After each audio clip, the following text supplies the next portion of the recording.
This is Brayden Klimosko, and welcome to the Sean Newman podcast.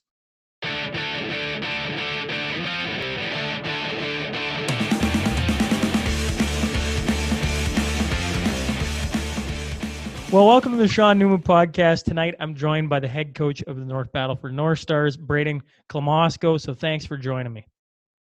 Thanks for having me. This will be lots of fun. Yeah, well, you're originally from Humboldt.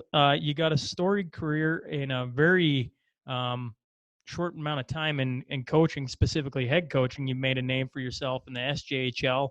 But before we get to all of that, I just thought maybe we'd start right back at the beginning. Your hockey in the early years. I know you'd mentioned your dad coached you all the way. What was some of the driving force of him being around you that much, and what did he teach you?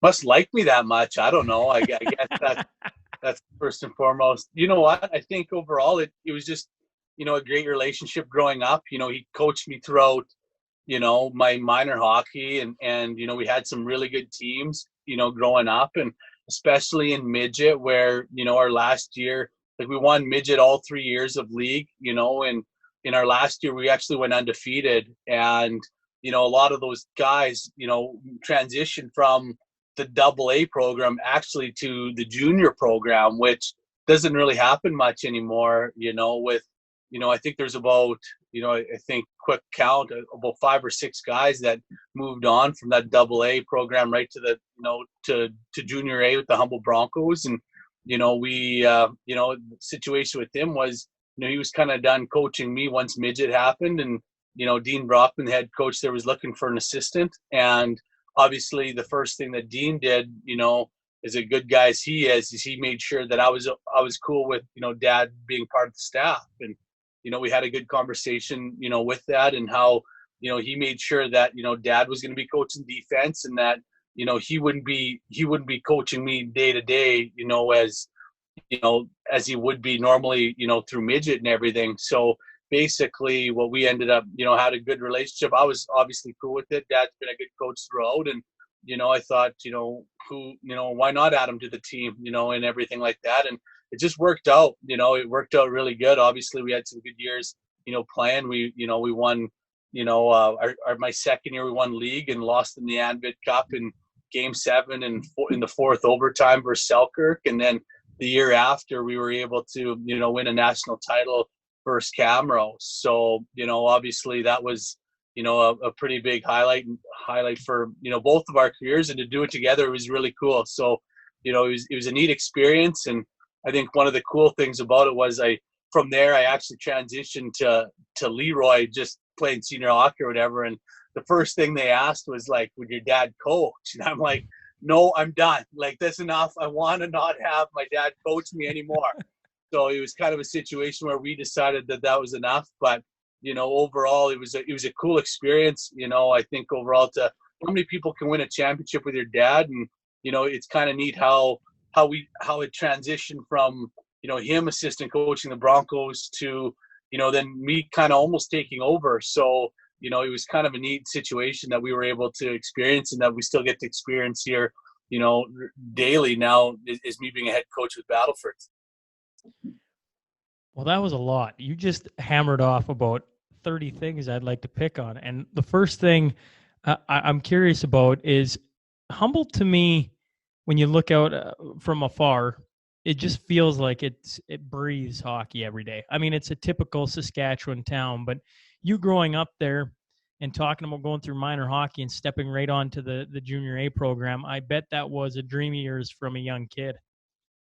It was, and it was a situation where I didn't think I was ever going to be good enough, to be honest. That's kind of why I stuck with the AA program. I felt like I was a football player, and I always just kind of had my hopes that I'd make that team, and I was able to make the Broncos. And probably what really helped was I was a late birthday, so I got held back a year. So basically in grade 12, I couldn't play minor hockey anymore. I was done midget. So it ended up happening that they were interested, in me in grade 12. So basically I couldn't really pursue my football career anymore. I decided that I wanted to play hockey, and it worked out. So obviously, Humboldt's a great town. They support their club like one of the best junior programs around. And, obviously it was definitely a dream come true.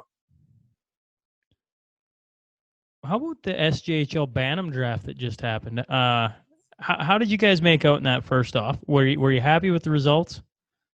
You know what? Yeah, we're extremely happy, but it's really funny because I think if you'd ask all 12 teams, they'd all feel the same thing, that they just nail it out of the park. And it's kind of one of those things where everyone's interested in different guys, and it's so cool that there's 12 different coaches and 12 different eyes and 12 different, different ways to, grade talent and what people are looking for, that it's such a cool experience. And especially during this time where we haven't really been able to do much since March, it's nice to get the blood pumping again and, getting involved in that. And it's just, it was a cool situation where, even in our second round pick, we were able to draft a kid that his dad actually was a scout with the Broncos that I didn't even know about. So it was kind of cool that him and my dad, were part of the same staff at one time. And yeah, we were pumped with it. I think, we went to a draft now.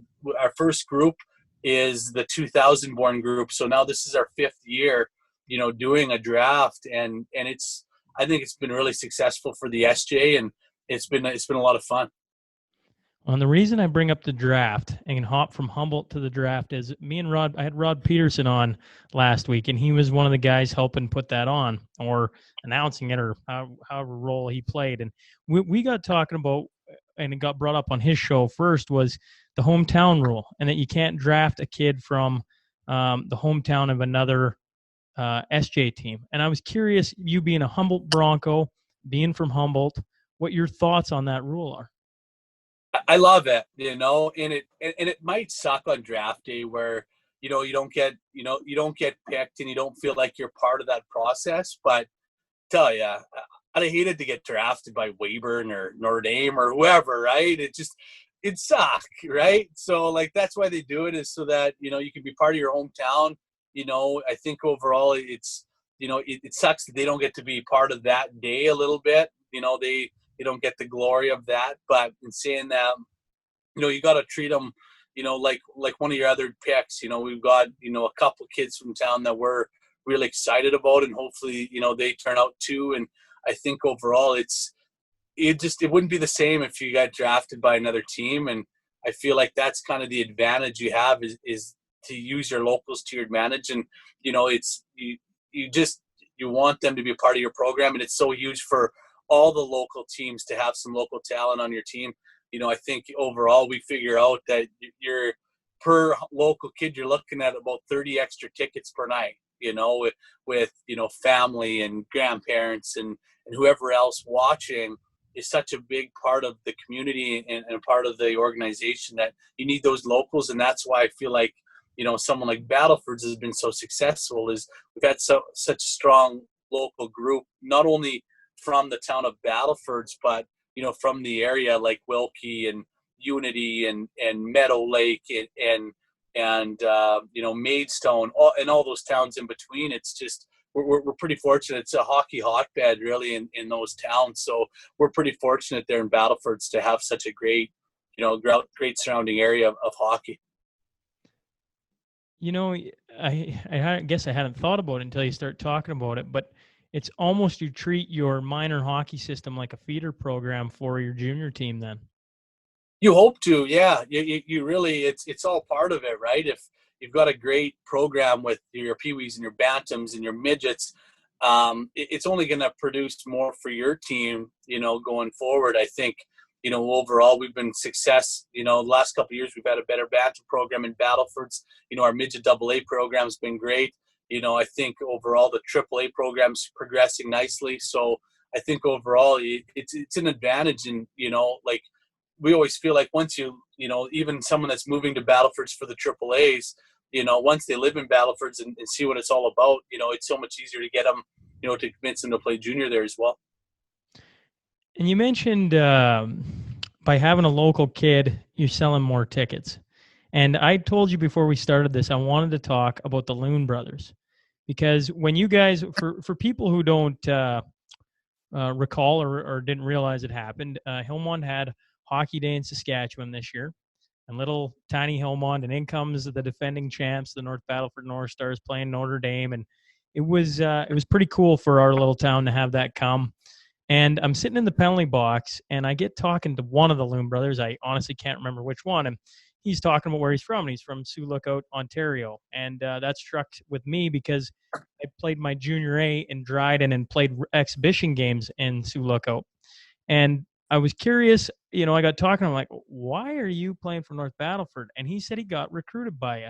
And I thought maybe we could go down that road and talk about why that came about.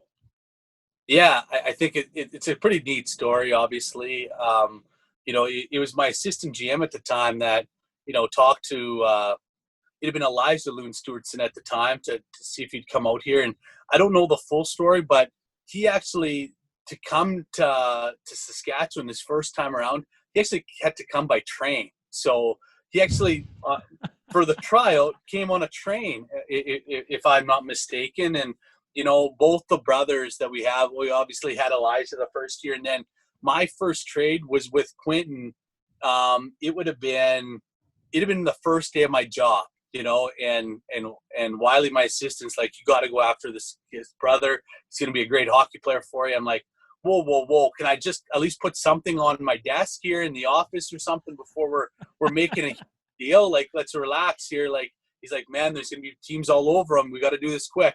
So, Elijah, the older brother, said, if you think I'm good, my brother's twice the player I am. So, we decided that, we got both of them, and, the boys just love their hockey, and the one thing that, I give both of them a lot of credit for is the passion that they have, and they just love playing the game, and they get the game and they understand what it's all about. And, the finer details, they just follow it and understand what all those little details are all about. And I think overall it's been a great relationship. Like, they kind of have fans everywhere, which is kind of neat. There'll be different reserves from different places. I remember Yorkton in the playoffs, there was a bunch of them that, a bunch of Aboriginals that just were sitting behind our bench that, were cheering on the boys, the Loon brothers. And, the one thing that both of them really like is that they will talk to, anyone that wants to chat, and they want to be part of the community as much as possible. And,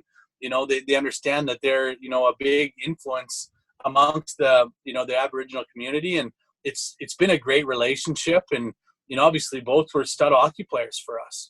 Quentin arguably was our playoff MVP last year to win us the Canalta Cup. And, overall it's been just a great relationship with both the boys and with the community. It was just, they have their, they play with their heart on their sleeves. I was going to joke that saying didn't surprise me that one of them was in the box talking to you, not very, like every game they're probably in there taking a penalty or two, because that's the way they played. They played intense. They were fierce competitors. I think overall they love to win. And, I'm going to miss the boys. Both of them are going to be guys that I'm going to, always, keep dear to my heart and always follow up to see what they're up to. And I really hope that, that they're more than just junior hockey players. They're going to be great individuals growing up. And I'm just excited for what the future brings for both. Yeah, well, it's funny. They may make an entrance to the penalty box every game, but as soon as they got in there, they were super nice, like super nice kids. Like, just here's two dudes they don't know chatting them up, and they just having the time of their life, right? And just tell it like it is. It is, and they have the time of their lives. They really enjoy the game. And, that's the best part is they keep it light at times when it needs to be. And, it's a lot of fun. I enjoyed, having them, around the last couple of years, and I'm going to miss them both. Do you know, then was the mindset on trying to bring in some First Nations kids that were talented and could lead your hockey team with all the reserves around? Was that the mindset right from the beginning, or do you know the full story that way? You know what? I don't know. I think the one thing that I know is, especially First Nations, especially the community that we're in, it's normally a community that they'll embrace coming into it. Sometimes it's a little bit tougher to convince, someone else to maybe come in necessarily, especially from out of province. The first thing you Google on Battlefords, it isn't usually the nicest things, right? You hear about all the bad stuff, and I think overall, all Elijah wanted was an opportunity, and we were willing to give it to him. And I remember Wiley saying that he didn't want a guaranteed spot. He said all he wanted was a chance to make a hockey team, and he did. Came on a train all the way there and made a hockey team and had 3 great years because of it. So I think overall it's a perfect fit for what we have in our community, and it's it was excellent that that we had those boys there. Imagine taking a train. I remember Oh. in Finland, when I was in Finland, we took a train up north, loaded our hockey gear, and went up. It's a different experience, but I can just imagine on a train going across Canada by yourself. That would have been an experience. No doubt, exactly. So no, that's wild. Going back to your days playing, what was it about the Humboldt team during that time era that you were playing specifically? Because I mean, in a short period of time, they were one of the perennial favorites, I would say, of the SJHL. I mean, you spoke to it, back-to-back years you guys won. What was it about that squad, that group, that coaching staff, that leadership? What was it? I think it was a little bit of everything, like you kind of touched on it there, Sean. Like we're so fortunate to have great leaders, of course, number one, and then we also just were very competitive. We were a competitive group that just loved to win. We actually love playing with each other. I think that's another thing that sometimes gets misled, or people don't understand how important that is how important it is to like the people that you're playing with. So we just enjoyed coming to the rink, had a lot of fun doing it, and winning and losing is very contagious. It is, winning. There's a reason why winning programs are always winning, and there's a lot of times the reason why losing programs, continually lose. It's almost bred in you that you're gonna win, and you find ways to do it, and that's the big thing that I felt like we had so much success. Obviously, I was part of 2 league championships. They won the year after. They were, they lost in the finals to Vernon, I believe. So they've been so successful, those years and everything, and I don't know. I think it was just a great group of local kids that love playing for the Broncos, and we were a great group. It's something that we'll always remember and always cherish. And I actually felt like that group there was very similar to what we had this year, going into playoffs and stuff, and seemed like we was just the same type of atmosphere and same type of mojo that we had going. And I was just really excited for our group to see what could have happened this year. Well, you guys finished the year 45-11-2, 92 points for the top of the SJ this year, and looked poised to defend your title. Like it looked like you're going to have you're going to have a very good shot at doing it back-to-back years. And then, maybe walk us through how difficult it was. I mean, everybody's got their story on how tough it was for the year to end the way it did. How about for the North Battleford North Stars? Yeah, it was real difficult, obviously. We lost game 4 to Nipawin, and we were up 3-1 in the series. So it was Thursday. It was a day off. We were going to be playing Friday back at home, and it was basically, as the day went on, we were watching a little bit of TSN, and things were getting canceled, right? First it was the NBA was canceling their season, or I guess postponing it at the time. NHL was following, and it was just like March Madness was next. It was like boom, boom, boom, and all of a sudden you're thinking, man, like, how are we playing? We thought like maybe we get through Friday, but when, like, are we going to play anymore? Like, there's no chance that the SJHL is going to be the only league going. We knew that, and we kind of sensed that before we even got the official word from SHA or Hockey Canada. We had a good sense that it was like, man, we're going to be in tough here to at least postpone the season.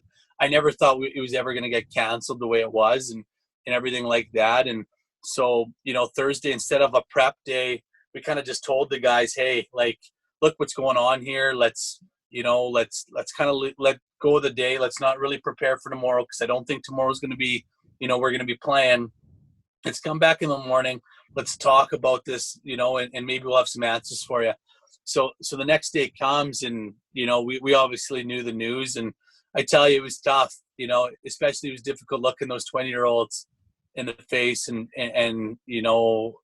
saying that, hey, we're done, knowing that the season's over and basically there's nothing you can do about it. There's lots of tears. There wasn't many dry eyes in that whole facility, obviously, knowing that, there's one thing to lose yourself, but when you get forced out of it, like, especially the run that we had, it was a difficult one, and, a tough pill to swallow, I think, and obviously over the weekend and a couple days after, even as a coach, you're pretty mad. Like you're frustrated. You're thinking, what's going on here? Like, why aren't we playing? You just don't get it, right? You don't understand it. And as things started happening across the world and you're watching the news and how negative everything was, you kind of understood it more and more. And you just, I guess you accepted it a lot more as the days went on, because you're just like, there's everything's shutting down. It's not just you, it's businesses, it's schools, it's everything's shutting down. So we'd be the same thing. So I guess it was really difficult the first couple of days. And as everything as the waters kind of cleared and everything else was getting shut down as well, we were kind of thinking the same thing, that like we understood why we were getting shut down. And obviously it made it a little bit easier to swallow, but it's one of those where you wish you had a chance to play for it, right? You'd like to have a chance to see where this team could have went. And, it wouldn't have been easy. We knew that everyone in the SJ was gunning for us, and we weren't sure where it'd end, but we were just hoping that we could play for it. Well, we both played, and we both got to finish out our seasons. And whether you won or lost your last game, at least you got to play it. So my heart breaks for the 20-year-olds, because exactly that is a tough way to end your career. It is, and the one thing is, like, next year, no matter what, I'm back on the ice, or let's hope I'm back on the ice. I get to at least get to be, coach another hockey game either way sometime down the line. Never get to finish their junior career. That's difficult, and that's something that, you really feel for those kids. Well, what I'll say to those kids is keep playing then, because I know I was looking up your stats on the Bruno senior hockey, and I don't know your thoughts on senior hockey, but I tell you what, I played yet again another year, and senior hockey is some of the funnest hockey I think I've ever played. And just the group of guys and the ability to play with the same guys every single year if you want. And that is guys from 20 to 40. Well, I saw, we played Wilkie one year in A provincials, and they thumped us. There's no doubting that. Wilkie was a absolute superstar team, but they had a 47-year-old on the team that year. And that's like awesome, right? And what other level of hockey can you ever play where you might play with this? I had the same defense partner for 9 years. Like, it was honestly unreal. It is, and you know what? We still have a senior hockey kind of group chat, and we still talk about those great years in Bruno. And man, there was some good times. It was the laughs and everything else were just. It was, you can't beat it. You still had the competitive edge, especially during playoff time. It amped up a little bit and got the intensity going a little bit, which was great. And I loved it. You obviously have a couple beers afterwards, and have some fun, some great stories that you laugh about to this day. And you're right, there's that typical old local that played forever, and then you got your young guys that that carry the kind of the team and everything, and everyone in the middle, right? It's a blast, and there's so many good senior hockey stories that you could be on here forever talking about some of them. And it's something that you hope that everyone that's part of it just enjoys the game and wants to go out, and it's a great time. I still miss those days and wish I could still do it. What's the best in your senior career? What was the best arena you ever played in? And by best, the most storied, just rickety barn. That's a good one. Man, our one in Bruno was great because what we had natural ice. So what would happen is we would play all of our away games till January 1st. So all we'd have is home games in January and February. Well, sure shit, the barn is freezing, like minus 30, minus 40. Teams would come with about 8 or 9 skaters every time that they'd come to Bruno. No one ever came to Bruno with a full team in January or February. We called it the Bruno flu. So all we would hope for is just to go 500 away from Bruno, and then the second half we'd take over at home. We barely lose a game at home all, throughout the regular season. So that was a pretty rickety barn there. I'm trying to think of what was worse than that. Well, Leroy's rink, when Leroy, Saskatchewan had a bad one when their old one that burnt down, and however that burnt down, thank Christ, because that was terrible. It was small, it was cold. I hated playing there. What other ones were bad? I'm just trying to think. While you're thinking, in Hillmont used to have the old Silver Dome, and then in 2008, I believe it was 2008, they built the new arena, but it had natural ice. And when I came back from, I would have been in college at the time, to watch the first season of the senior team coming back, they'd been gone for, it was close to 20 years. And their first season back, they did the same thing. They didn't play any home games, I don't think, until the second half into January. And it was so cold in the arena, you literally couldn't see through the glass. So you had to stand up above the glass to see what was going on. Like, everybody's just bundled up, having a grand old time because senior hockey's back, but you can't see through the glass. You need to chip it off. Well, and you know what was so wild? We're going to Hillmont, right? We've got the bus, we're bundled up. North Stars are going to Hillmont, right? Well, we get to the town and there's nothing there. Like, oh my God, where are we playing? This is going to be awful. You just hear them rumbling in the back. They're grumpy, right? What kind of rink are we going to be playing in? All of a sudden we get to it and we're like, wow, you guys have a great facility there considering how small your town really is. So many people actually live in your town. Well, I had Quick Dick McDick on, and me and him got laughing because it's a hamlet. So like it's not even considered a town. So it's just a farming community, right? Like a very tight-knit farming community that loves the game of hockey, has a little school, and that's about it. So in the actual town, I don't know, there's probably, 10 to 15 houses / trailers, maybe. Yeah. It was wild. And I was like, man, what a nice facility you guys have there. And obviously, Wade Redden, I'm sure, forked over a little bit of cash for that. And, it was nice. It was just, we got, the hospitality we had there was awesome. You guys have a great room. The boys were loving watching a little bit of Hockey Night in Canada before our game and everything like that. That was, it was a great experience. And I love being part of those hockey days in Saskatchewan because, all you small towns, it's nice to give back a little bit in the grassroots of hockey. It's just such a cool atmosphere to be a part of that we don't get to, see every day. And, to have, have a junior game in some of those communities, it's been a lot of fun. We've been in 2 of them here in the last 2 years, and I really enjoy it. Yeah, well, I know for our community in general, to have you guys come in, it's a big deal. I was saying, we were all saying, like, when's the next time Junior A hockey hits Hillmont? Maybe never, right? Like, and the game was good. It was good, clean hockey. You talk about coming to our rink and how we treated you. I was always sung your praises after that. You created a new fan out of me because I met you guys that day, and you go, well, if there's a couple things that go wrong in the dressing room, it's okay. It's one day, whatever. And your guys were like over the top awesome. I swear you guys left it cleaner than when you walked in.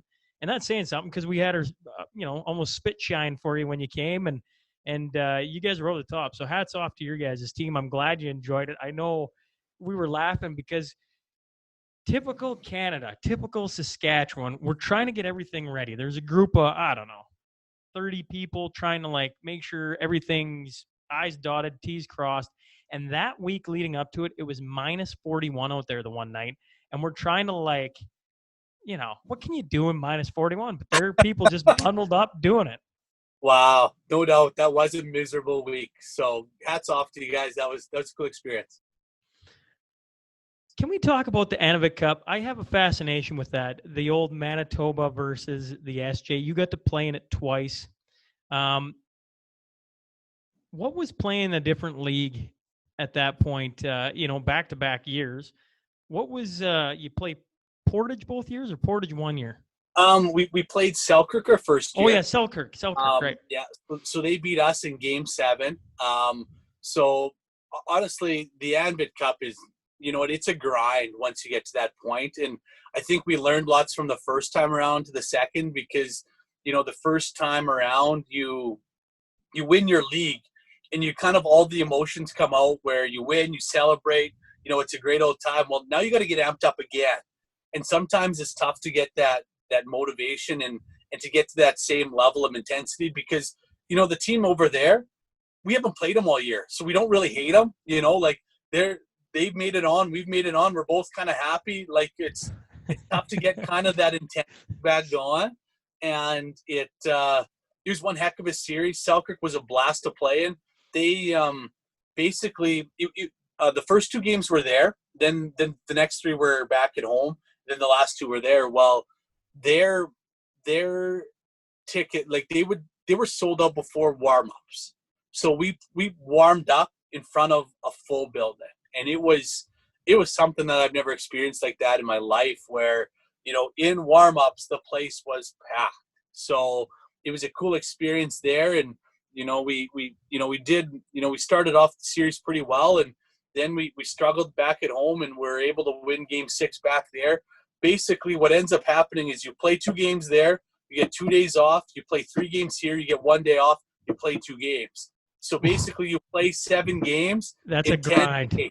Yeah. That is a grind, man. It is. And then the 7th game we played 4 overtimes. So by the end, they actually, it was funny. I was talking to someone that was one of their coaches back then, and their one player tore his groin, one of their top guys. He could barely skate.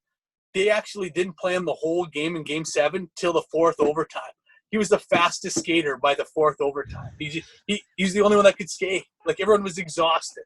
So they ended up, they ended up beating us in the 4th overtime there, and it kind of, then the next year we were kind of ready for that series. After 4 overtimes, are you just like, man, I don't care. Somebody just score. Like almost, man. Yeah, I'm done. Exactly. So we were cooked. So that was a cool experience, and obviously it got us ready for the next year. We knew we were going to be good the year after. Like, that was kind of the year that we thought we were ready to go for. It was my last year of with our 20-year-olds and our 19-year-olds. Our 19-year-olds were very strong, and that's why they won, or they were close to winning it again the year after.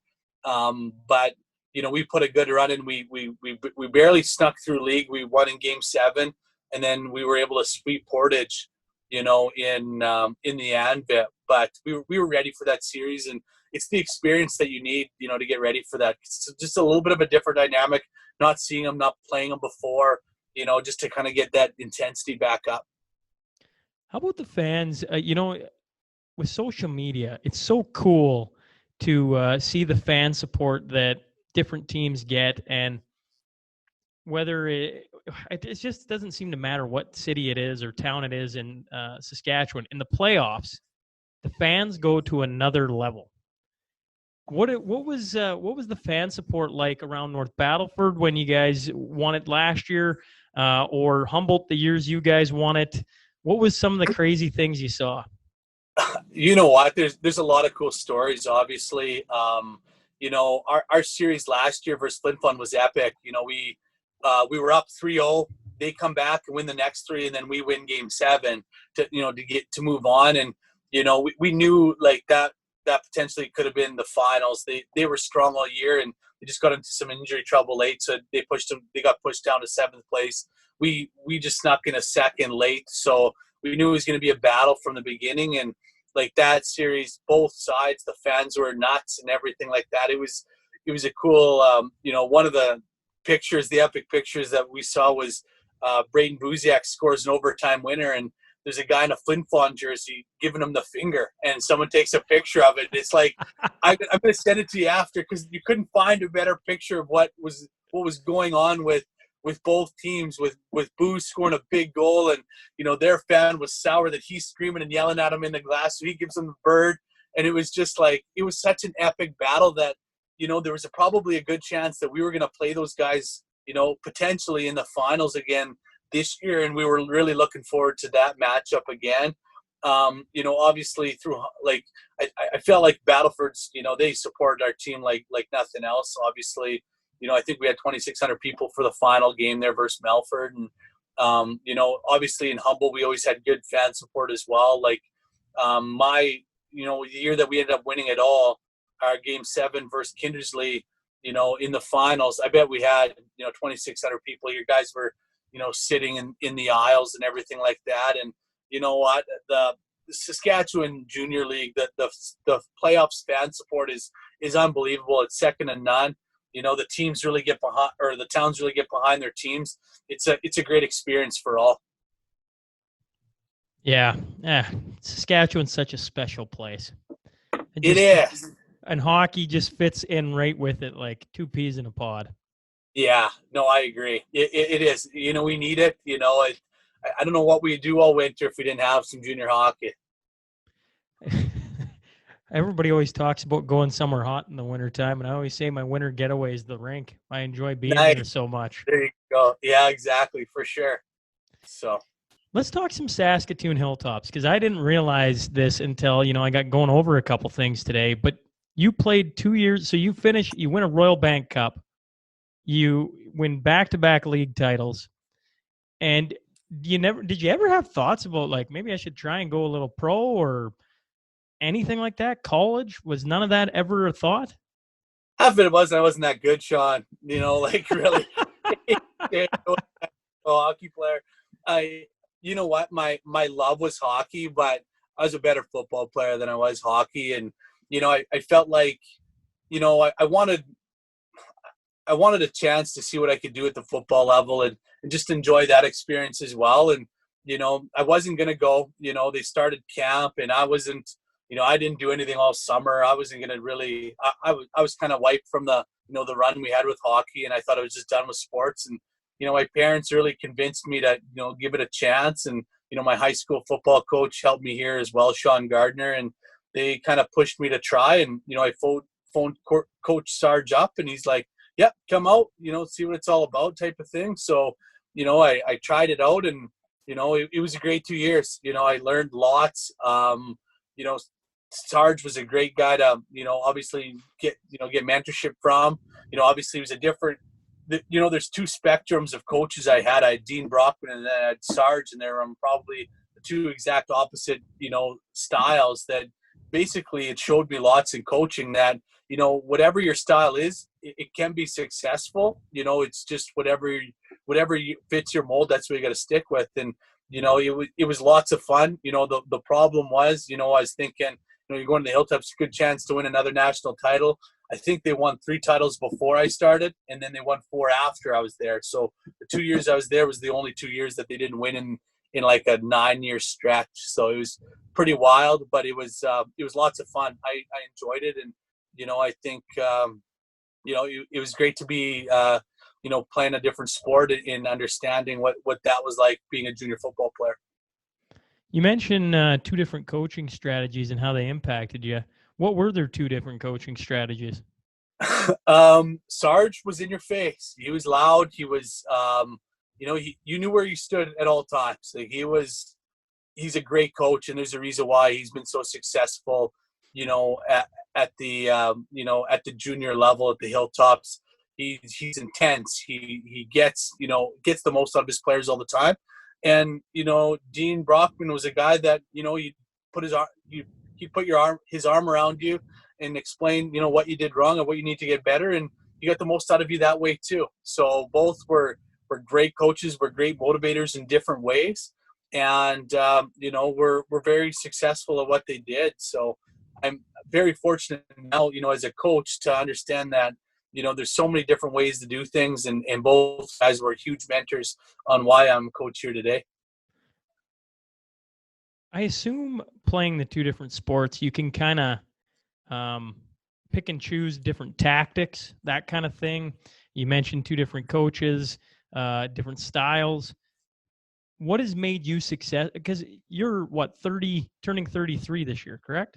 Yeah, yeah, yeah. So your first year as a head coach, you go to a league final and win it, and your second year as a head coach, you're knocking on it again until you get shut down. What did you transfer from your playing slash your assistant coaching?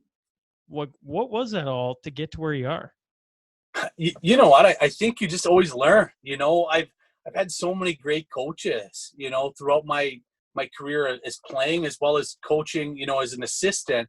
I've learned so much, and I have a passion for it. And I don't really, there's obviously some luck involved, there really is. I've had some great teams that have wanted to win. I've gotten some good situations that not many not many rookie coaches go to a team that potentially could win a championship. Usually it's usually a rebuild of some kind.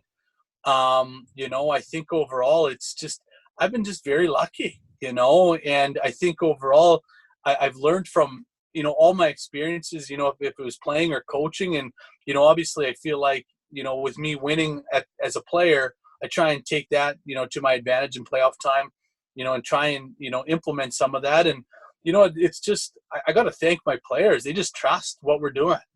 Everyone buys in. And I think most of the time that's all it takes is what one of my coaches always said was, it's not the team that wins it, or it's not usually the team that wins the championships. It's the team. There's a lot of teams that just lose it, and we just kept it together throughout it, and we're able to grind through it and win something. So, I think overall I've been very fortunate, assistant coaching. I've had, Dean Brockman, who's now the head coach with Swift Current Broncos. I have Ryan Smith, who is, the assistant coach of the Medicine Hat Tigers. I had Darcy Hogan, who, was part of the Humboldt Broncos when they had that crash. I had Kevin Hasselberg, who was the head coach of the Drumheller Dragons. I've had so many great coaches that I've got to learn from. You take a little from here and a little from there, and you just keep trying to build your own as well. So it's worked out great. And hopefully I just keep riding this wave a little bit. It's been lots of fun so far. And what one guy always said, the way you spell fun, coaching is WIN, and it's, I've been so lucky to do that. So it's been fun so far, and hopefully keep it going. And winning's fun. It is. It's a lot of fun. Yeah, that. Even your senior hockey days, how much more fun those were than losing, right? Well, winning solves every problem. It does. Yeah, I agree. You just can't have a bad day when you win. You lose a game, you can have every problem in the book comes out. Yeah, no doubt. And it's funny because my first year we actually had 10 overtime / shootout losses, and it was like a lot of them were shootout losses. I forget how many, but at the end of the day, we were getting so frustrated with those losses, and I was like, think about it this way, guys. If we won those games, we'd be on top of the world. We can't be down in the dumps because we lose a skills competition, and that was the one thing that sometimes you can't have your wins. You can't be too high for wins. You can't be too low for your losses. But it's tough to be at times when you're competitive. You mentioned your different coaches you were an assistant with.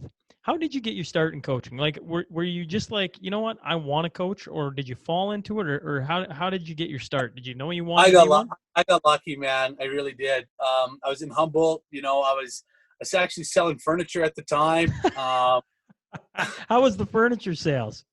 You know what? I really enjoyed it. A good buddy of mine owns a furniture place here in town, A-Line Furniture, and me and him were good friends, and they needed a salesperson, and did really good with that. I really enjoyed that and whatever else. But Dean Brockman was looking for an assistant coach, and kind of phoned me up, thinking, "Hey, what am I up to?" And I kind of gave up the furniture sale business for trying to be an assistant coach. And what? There's a lot of things I learned from. I was actually a vehicle salesman first, and just talking to people and the relationships you build with both those businesses, I probably am not here today without doing both those two jobs. So it's funny as it is to say, it's a big part of where I am today. And I'm How very so? it's talking, it's making relationships, it's it's talking to kids, it's recruiting, it's all those type of things that you got to do in all those businesses as well as coaching. So, you're always building relationships. You're always trying to, build on all those type of things. And the communication is such a big part of everything now. And no different than kids. Kids want to know where they stand at all times. You got to make sure you're there for them and to communicate with them as much as possible, because everything's through a phone now, right? They get access to everything. They want to know an answer to a question. They Google it, they find it right away. They want the same from their coach. So it's very similar in that aspect. So yeah, I think that's how I kind of got into it. Was obviously Dean gave me a call, asked if I'd be interested. Obviously I jumped at it, and kind of the rest is history from there. So, I was an assistant for 5, and, I've been a head coach for 2. Yeah, well, in your 5 years an assistant coach, you do 3 with, is it 3 with Humboldt? 4 with Humboldt. You did 4 with Humboldt. Yeah. Did you get to coach with your dad then for a year, or was it the year after your dad? There was actually a year in between us. So there's one guy that kind of came in between for 1 year, but yeah. But other than that, we didn't get to coach for any years together. So did you ever talk? You must talk about that around the coffee table. Like maybe one year we could. That would have been fun. You know what? Dad couldn't anymore. He's too big of a hard ass. I think. I don't think he can handle the kids these days. He's like, back when I coached, I did this. Like, man, you can't coach like that anymore, Dad. Like, you just won't get anything out of him. So, give us a Coach Tim what he made you do that he can't do anymore. You know what? I don't know if he just talks a big game or what. He said he called everyone out all the time. I don't know if that ever happened. I don't remember that in the room. A lot of guys used to joke with him because Dean was, the more serious guy, and Dad was the jokester, the prankster type of kid or guy. So, I remember one time it was Dean and Dad. They decided that this one guy kept getting picked on the team, and he could handle it, but he was getting sick of it, right? So what they told him to do is pack up all your gear and dress on the other. Like for practice, pack up your stuff before practice, go dress in the other dressing room, down the way, and come out just before we stretch. So, he packs up all of his gear, he dresses over there or whatever. And, the guys are getting ready for practice and they're wondering, well, where's Buddy here? Why is he gone? And they're just like, geez, did he quit or what? So Dean and Dad go in there and say, look, boys, you guys picked on him too much. He quit hockey. Way to go, guys. Hopefully you guys feel good about yourselves, type of thing. So obviously they feel bad about it, right? They feel, down in the dumps or whatever. So they're all stretching, doing their circle around. And then here he comes out, wheeling out from the other, the door opens her up and starts skating around and just making a big jokester type of thing. So, he was more the prankster type, but he thinks he was more of a hard ass. I don't know. Well, I'd have to actually talk to him to see what he actually thinks. He talks a big game now than what he really did. A good lesson for some kids to learn, though.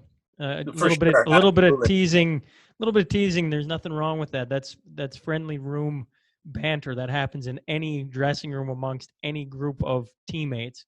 But it can always go across the line too. So it's probably a good lesson for them. It was a great lesson. I you know what, and that was the one thing that as a coach now, you gotta understand. Like there's more to coaching than just the hockey, right? You're trying to get these guys ready for the future.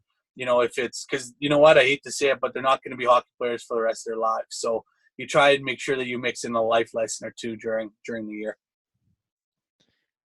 You got to be an assistant coach in Drumheller for a year. You got to see the AJHL versus the SJHL. What do you make of the two leagues? It's totally different. I think overall, obviously, you were talking before you got Papiano on, next week or whatever. There's a guy that, has, elevated the AJHL to the max with what Brooks has been able to do the last 10 years. And, he's, it's just totally different because of our backgrounds of where we're at as provinces. The AJ, a lot of kids from Calgary, Edmonton, bigger centers, they have access to, facilities a lot more than what Saskatchewan has. So, you find that kids come into camp, in probably better shape. Kids that are just doing, a lot more skill stuff than what is access to in Saskatchewan, where Saskatchewan, I feel like guys think the game better. They're hard nosed. They usually come, from, some rural, sometimes from rural province or rural places where they're hard, they're rough, they're tough to play against. So they're totally different leagues in some aspects, but I think both of them bring positive aspects to the game of junior hockey. Where I think overall it's a good mix of doing a little bit of both.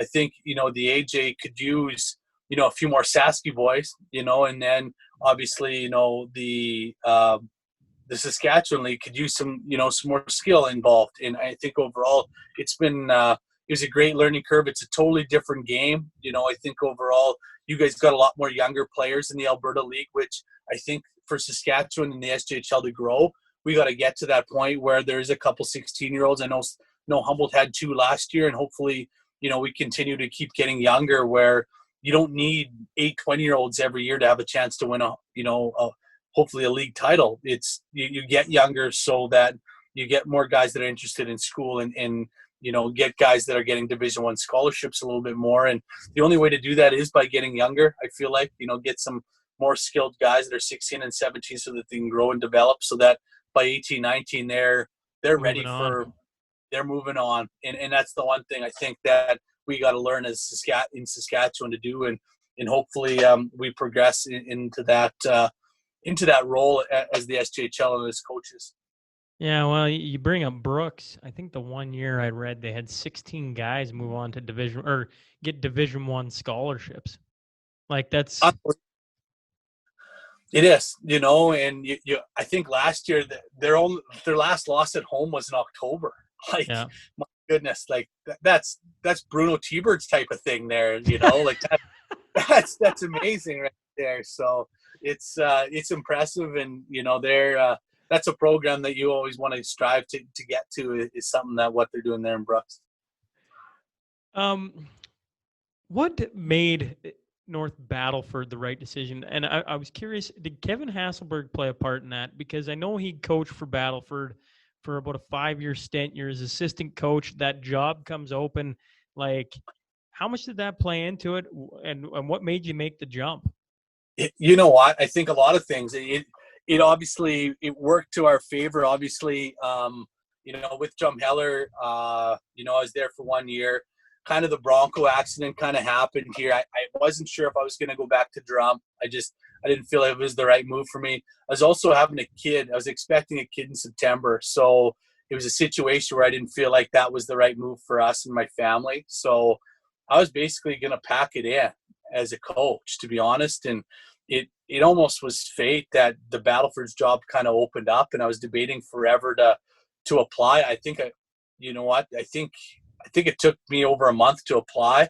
Once I know with the board and with Kevin, once they knew that I worked with Kevin, they were so strongly, they loved Kevin, and Kevin was probably their favorite coach. And you know what, I think once they saw that I worked with Kevin, that gave me obviously a big step into the right direction of what they were looking for in a coach. And I think it just was a perfect fit. I applied for, that was my 6th head coaching job that I applied for. It was one of those where I felt like it was the right opportunity for me, and it just, I don't know, some things just happened for a reason, and it just worked in so many ways. So it was, obviously Kevin was a big part of it. I'm sure they phoned him a couple times asking what I'm all about and everything. And, I still, thank Kevin for all he's done for me, and what I learned from him the year before was amazing. I think overall it's different when you're in a community that isn't your own. I was a Humboldt Bronco throughout. I played there. I coached there. It was nice to see someone go to a different program to see how everything's run in a different town. He's got it down to a science there, Kevin, and I learned so much from him that year. And I think overall it worked out so good. And obviously I thank Kevin and the board of directors in Battleford. It's been a great relationship overall for both sides. It's pretty crazy that you were almost ready to hang it up. Yeah, it was. And that's the crazy part about this all is like, it was that close. Like, there's no chance it could be an assistant coach and have a kid, like you can't do it, not money wise and everything else. And I wasn't sure. Honestly, I gave myself till 30, to be a head coach. And I was at 31 already. And I just wasn't sure if it was ever going to happen. I don't think people understand how hard it is to get, a position as well as a right position that you have a chance to succeed. There's a lot of jobs out there, but there's a lot of them you have no chance. So it worked out, and obviously, it's been a great relationship ever since. When you talk about opportunities where you don't have a chance to succeed, could you just elaborate on that for a second? Yeah, I think overall you got to have the, like, not many people get to go to a head coaching job like myself in Battleford's, where they had such a strong list, they had a strong returning group coming back. Not many people get to go into a role where you have a chance to win a championship right away. It's normally a 2-3 year process. Well, you better have a chance, by that year 3, you better be winning or doing something right. Otherwise you're going to be out of a job. Right. So I felt like it was just a right mix of, the board, finding me, the right opportunity and giving me a chance to work with these guys and giving me the confidence that I can do that. Normally, I think in that situation, you're looking at a veteran coach instead of a rookie and trying to find, a veteran to take over that team to win them something, right? And for them to give me that chance, I'm forever grateful for that. So it was just a great mix and a great chance for me to be able to be successful. So just, it's luck. I hate to say it, but there's some luck involved. Yeah, it's you do raise a good point though. If you go to a struggling program, you got to have the ship on the right course. Just take a look at, I don't know, the Edmonton Oilers. I mean, when they went through their decade of darkness, I mean, I even agree. the best coach, you're in a lose-lose situation almost, because you are. And you know what, like we talk about the draft, well, these are bantam kids. So, even if I were to draft, your bantam kids, I don't see them potentially for 3 more years. By then you're long gone. You know what I mean? If you aren't doing your job. So that's the thing that people don't quite understand is you can recruit, you can draft all you want, but by the time those kids come along, like they might be out of your hands. So you've got one good chance to make a run of it, as a first year or as a coach, and you want to make sure it's the right opportunity. And everything just checked off a lot of boxes for me, and it's been a great relationship, ever since. I'm forever grateful. Now, I've heard you mention it a couple times, and I think we need to talk about the Humboldt bus crash, because I mean, you were on that team the year prior. Yes, yeah, the year prior, so you would have known.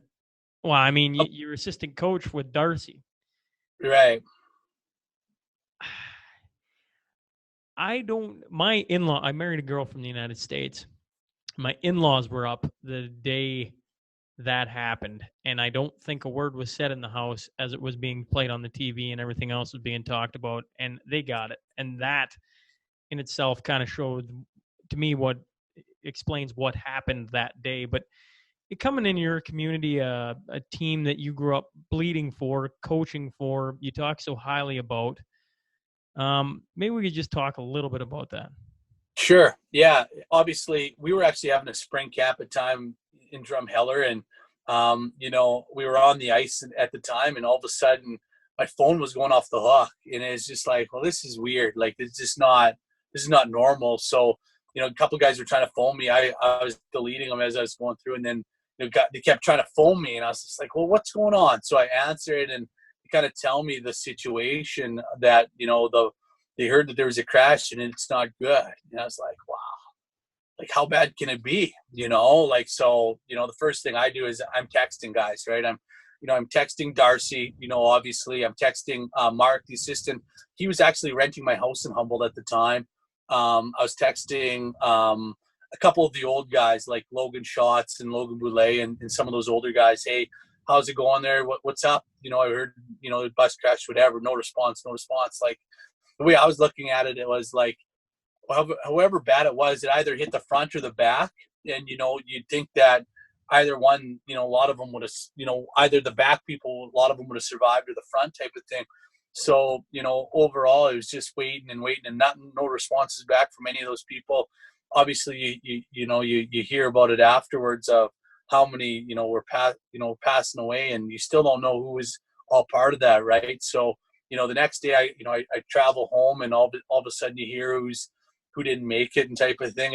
It was probably the worst, obviously the worst day of my life. And I knew half of them. I think overall, I think there was, you were at 8 services in about 5 days. And, like the rink was packed for some of those services. It was miserable. And I don't know, like you never want to feel that again, obviously. And, it was just so crazy that, as much as you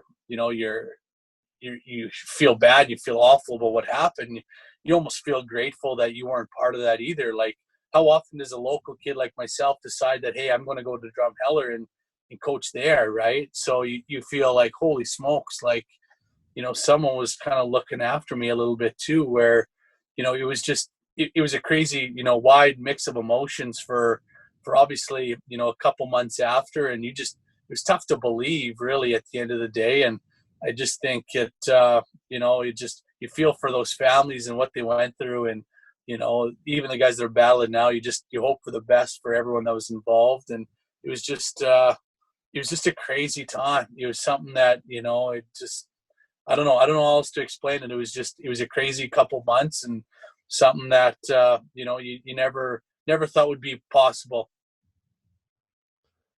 Yeah, well, I mean, anyone who has played any sort of hockey has been on the bus, and the higher you go up, specifically in Western Canada, you ride the bus an awful lot. So it just hit home very, very fast. It's For sure. still gives Yeah. me chills to talk about, to be It honest. does. Like, it's You know what? It is. It's tough for anyone, and it was tough part of that. Tough part of the community for a long time. And I think overall they've done a great job of rebuilding the team. They got a great coach in Scott Barney. And a great. They're doing their best there, and you hope nothing but the best for that organization as well as the town.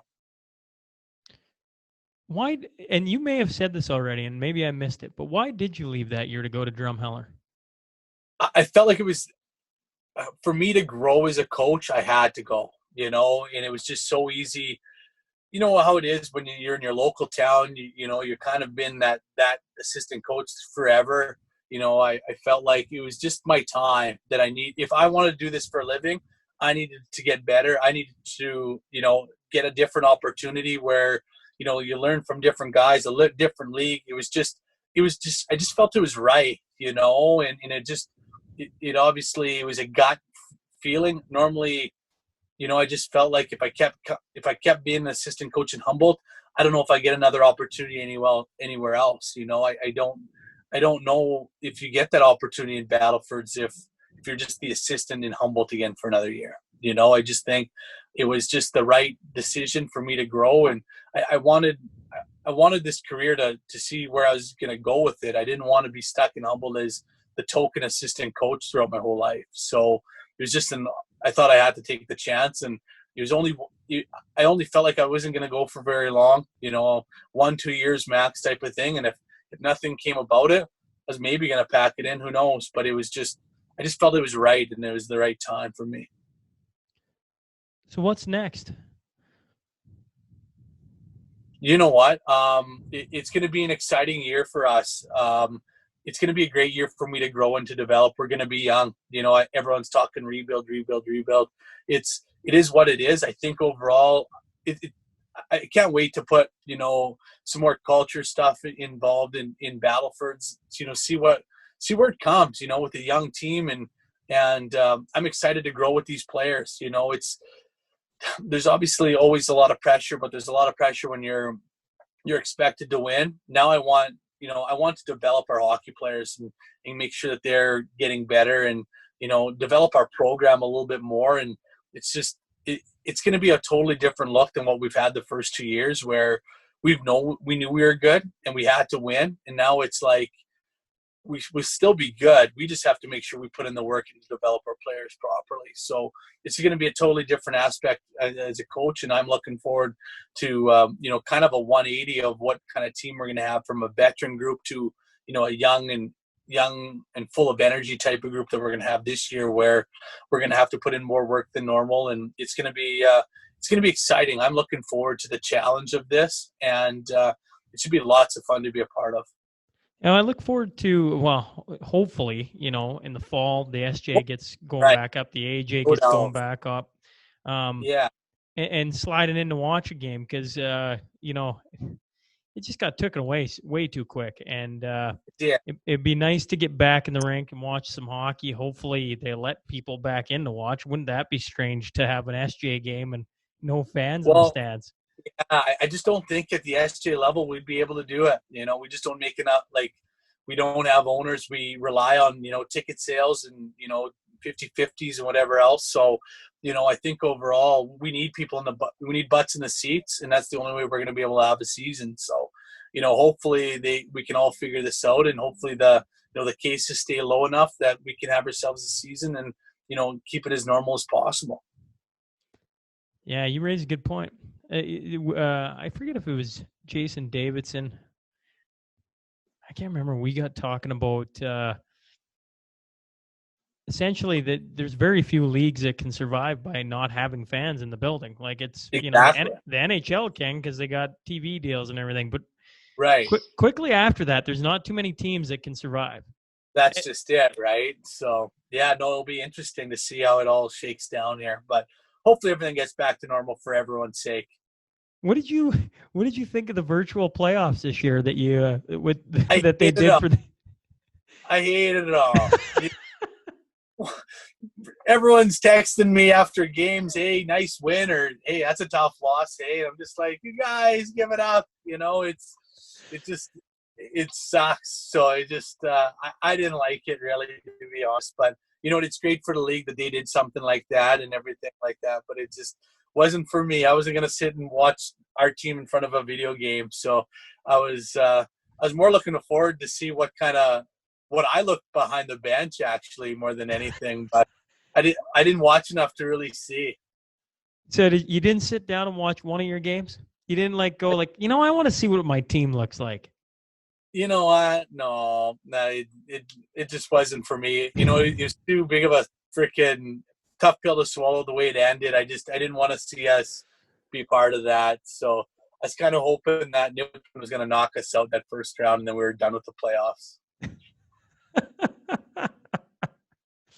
And then you could have been like, I don't know who the jackass is behind the bench on this game, but he's doing a terrible job. No thing, for sure.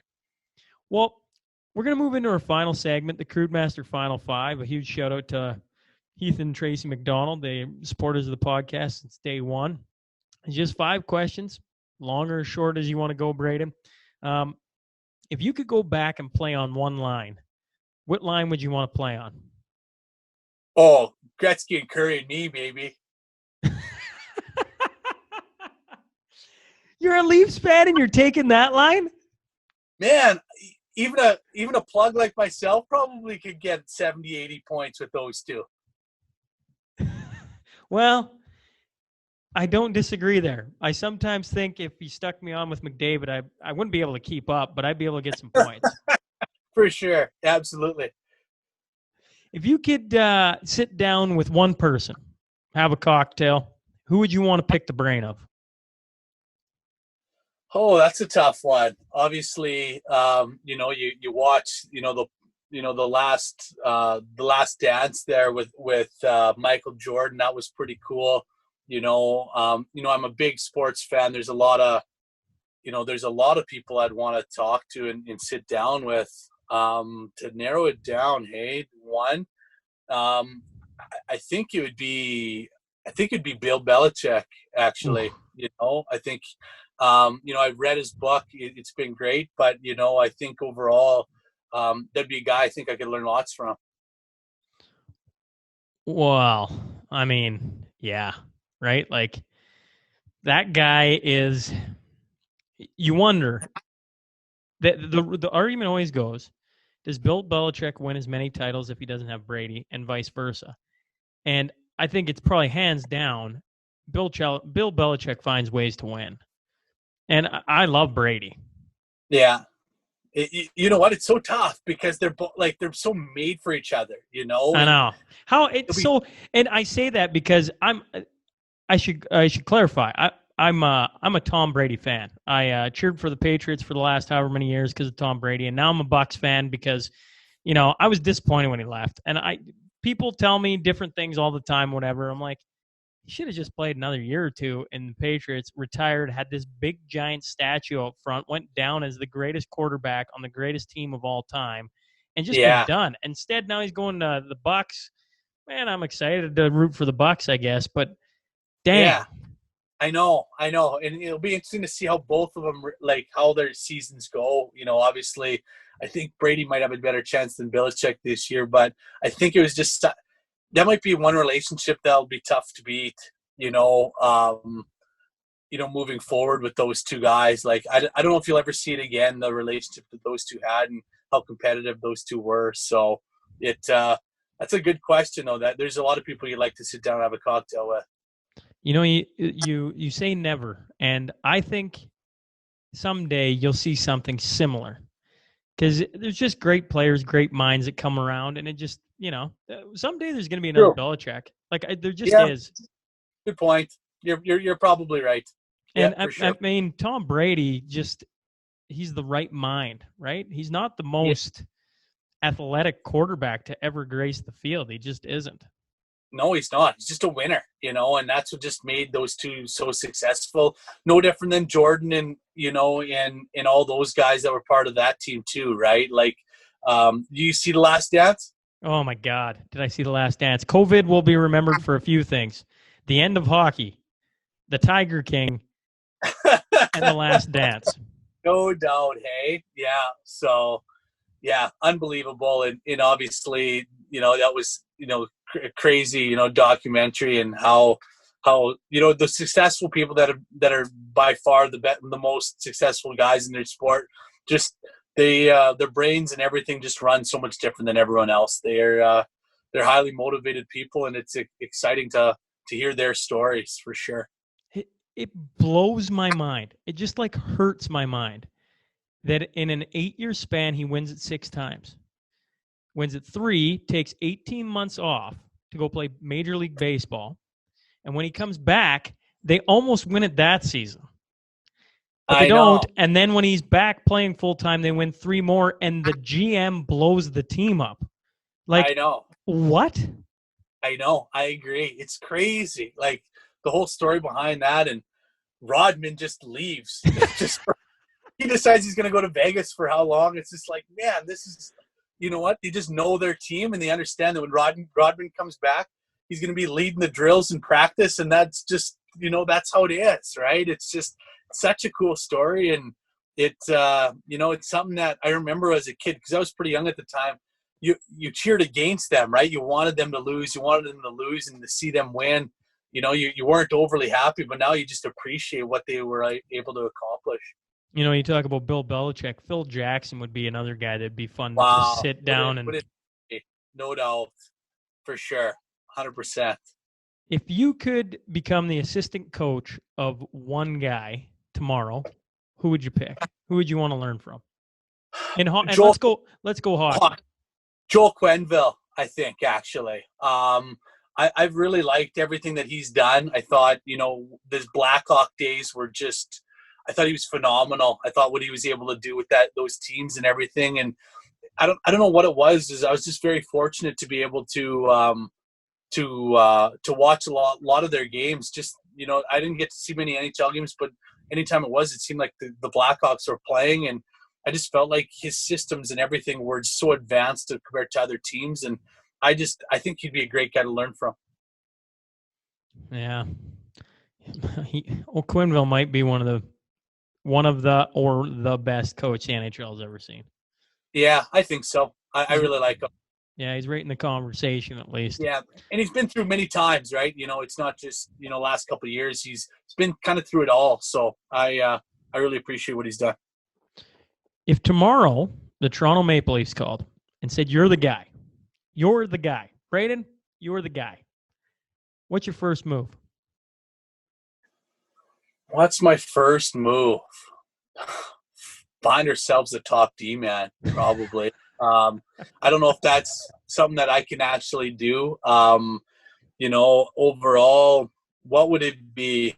That's tough. That really is. Let me think.